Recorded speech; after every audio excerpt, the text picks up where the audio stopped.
नागपुर में जो दुर्घटना हुई है बहुत ही दुर्भाग्यपूर्ण है। जो आगजनी हुई है, जहां पर कई लोग 2-4 हजार लोग इकट्ठा होकर जो समाज कंटक थे, उन्होंने कई घरों को वहां पर मोमिनपुरा है, महाल एरिया है, चिटनीस पार्क है, यहाँ पर इकट्ठा होकर लोगों के घरों को लक्ष्य कर दिया, टारगेट कर दिया, पथराव किया, आगजनी कर दी, वहां की गाड़ियां जलाई और एक ऐसे जगह पर उनकी गाड़ियां 100-150 पार्क होती थी, वहां मोमिनपुरा में एक भी गाड़ी खड़ी नहीं थी। इसका मतलब ये होता है कि ये पूर्व नियोजित साजिश थी क्या? इसकी भी पुलिस तफ्तीश कर रही है। पुलिस के ऊपर ये तो लोगों के ऊपर हमला किया ही, लोग तो बाल बाल बचे।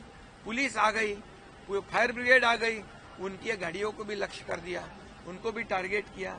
इसमें 4 डीसीपी लेवल के अधिकारी घायल है, उनको पत्थरबाजी कर दी, उनके ऊपर हथियार से हमला किया है। 30 पुलिस कर्मचारी घायल है। पुलिस जो कानून व्यवस्था बनाए रखने का काम करती है, पुलिस शांति और अमन बनाने का काम करती है, उनके ऊपर हमला करना, इसका मतलब कानून पर हमला करना और कानून को हाथ में लेना है। और इसलिए ऐसे समाज कंटक जो है, ये जो दो समाज में दूरी निर्माण करना, विद्वेष फैलाना, अशांति फैलाना, कम्युनल राइट करना, ये सब सोचकर समझकर जो काम कर रहे हैं समाज कंटक, उनको बिल्कुल बख्शा नहीं जाएगा। उनके ऊपर कड़ी कार्रवाई की जाएगी। स्वयं मुख्यमंत्री बार बार इस घटना का जायजा ले रहे हैं। पुलिस विभाग पूरी तरह इसकी रूट तक जाएगी, इसके पीछे कौन है, क्या राजनीति है, और किसी को भी छोड़ेगी नहीं, कड़ी कार्रवाई करेगी।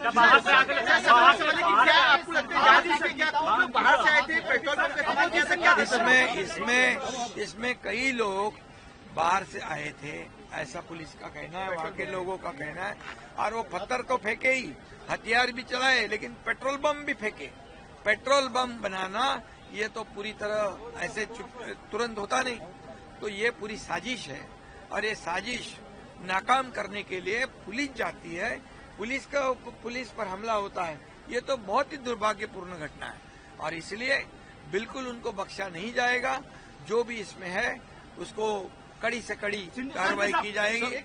और मैं यह भी कहूंगा, वहाँ की जनता को अपील भी करूंगा कि पुलिस काम कर रही है, पुलिस तफ्तीश करेगी, जो गुनाहगार है उसको छोड़ेगी नहीं, लेकिन पुलिस को सहयोग करके वहाँ शांति बनाए रखने का मैं अपील करता हूँ। औरंगजेब की कब्र जो है सर, औरंगजेब की कब्र पर आपका रुख क्या है पहला, और बतौर राज्य सरकार क्या उस कब्र को तोड़ा जाए या ना जाए, आप लीगल कंसल्टेशन लेंगे क्या अपनी पावर में? देखिए, ये औरंगजेब कौन है? ये औरंगजेब कौन था? ये क्रूर शासक था। ये कोई संत था क्या? कोई महात्मा था क्या? ये हमारे महाराष्ट्र के ऊपर आया हुआ दुश्मन था। ये महाराष्ट्र का दुश्मन, देश का दुश्मन था। उसने हमारे मंदिरों को तोड़ा, मंदिरों को ध्वस्त कर दिया, माँ बहनों की इज्जत लूटी।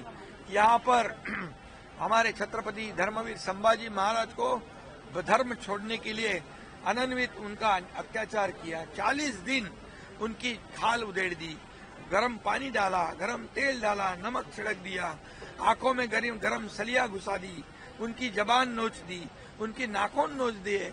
इतने कितने अत्याचार किए, फिर भी हमारे राजा झुके नहीं। औरंगजेब जीतकर भी हार गया, लेकिन हमारे राजा मरकर बलिदान कर कर भी जीत गए।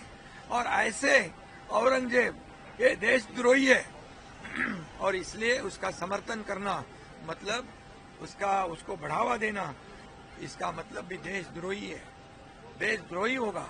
और इसीलिए कब तोड़ने को लेकर कोई लीगल कंसल्टेशन बतौर राज्य सरकार आप लेना चाहेंगे? आप सीरियस हैं उस चीज को लेकर? बिल्कुल। देखिए, ये जनभावना है, ये कलंक है। जब ब्रिटिश सरकार ने यहाँ पर आक्रमण किया था, ब्रिटिशों के कई यहाँ पर जो वीटी स्टेशन आपने देखा, विक्टोरिया टर्मिनस, छत्रपति शिवाजी महाराज हो गया, काला घोड़ा हो गया, किंग एडवर्ड्स का स्टेच्यू हो, कई ऐसे उनकी जो पहचान हो, तो जो आक्रमणकारी है उनकी पहचान, इसका मतलब है वो कलंक है। और उसी तरह ये तो बहुत जुल्मी आक्रमक था। ये महाराष्ट्र का ये जुल्म करने वाला ऐसा आक्रमण किसी ने भी नहीं किया होगा, अन्याय अत्याचार। और जो लोगों की भावना है वो गलत नहीं है। और इसीलिए इसमें जो आंदोलन करते हैं वो आंदोलनकर्ता जो है जो छत्रपति शिवाजी महाराज संभाजी महाराज के गौरव में अभिमान आंदोलन करते हैं, तो जो आंदोलन औरंगजेब के समर्थन में करते हैं उन्होंने इतिहास पढ़ना चाहिए, उन्होंने छावा सिनेमा देखना चाहिए, संभाजी महाराज का जो शौर्यता का इतिहास पढ़ना चाहिए, फिर औरंगजेब का गुणगान गाना चाहिए, औरंगजेब का क्या कहते हैं महिमा मंडल करना चाहिए या नहीं करना चाहिए, सोचना चाहिए। मैं तो ये भी कहूंगा कि देश का सच्चा मुसलमान भी औरंगजेब का समर्थन नहीं करेगा। जो देशभक्त होगा वो नहीं करेगा, जो देशद्रोही होगा वही समर्थन करेगा।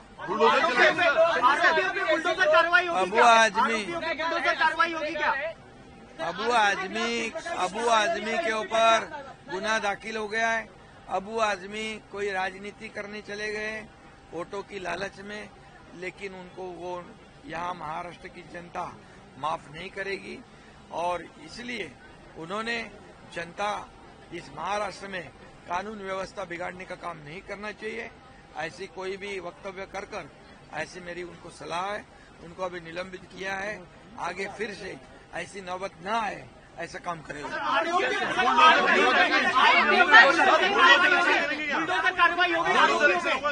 जो समाज कंटक जो है जिन्होंने कानून हाथ में लिया है उनके ऊपर वैसी कड़ी कार्रवाई होगी।